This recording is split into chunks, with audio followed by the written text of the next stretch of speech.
מבטיח לך חנוכת בית הבא רק בבית שאנחנו קונים. אין חנוכת בית. אין חנוכת בית הבא. הלו, המתנה עוברת מפה לשם. אני רק רוצה שתדעו שחלק מהדברים זה מהחנוכות בית הקודמות שלי. ואני רק ראיתי, אמרת, אביזרים יקנו לי החברים. שי, תזיז את הראש. למה הראש היא גדול? לא, הוא ענק.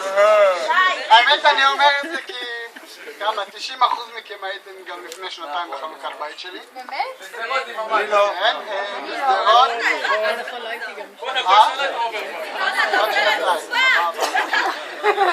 שוקו, קח שני צעדים קדימה. אני זוכר בפעם האחרונה שהייתם בחנוכת בית, באה אורחת שפעם ראשונה מישהו בכלל ראה אותה.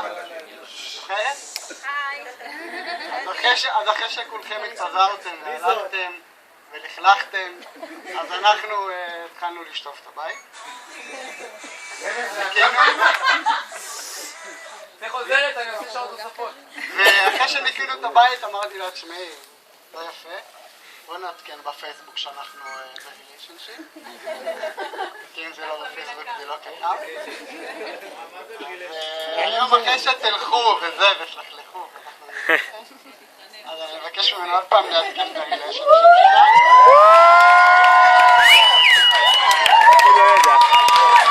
או שלא.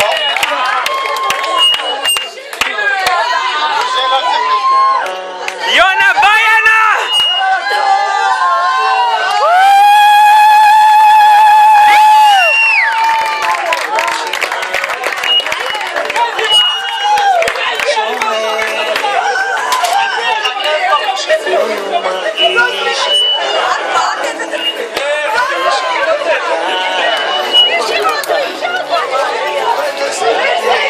אני לא רואה כלום.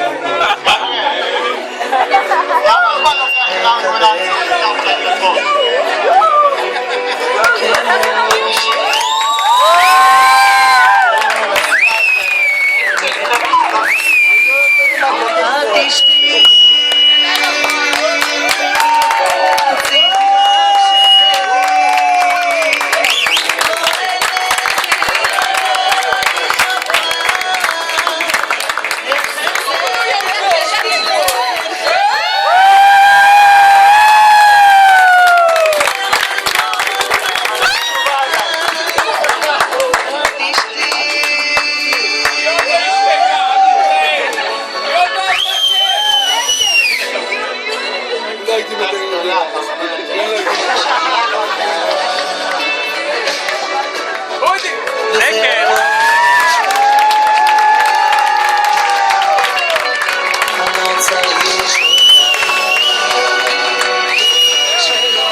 אנחנו עוד לא שמענו.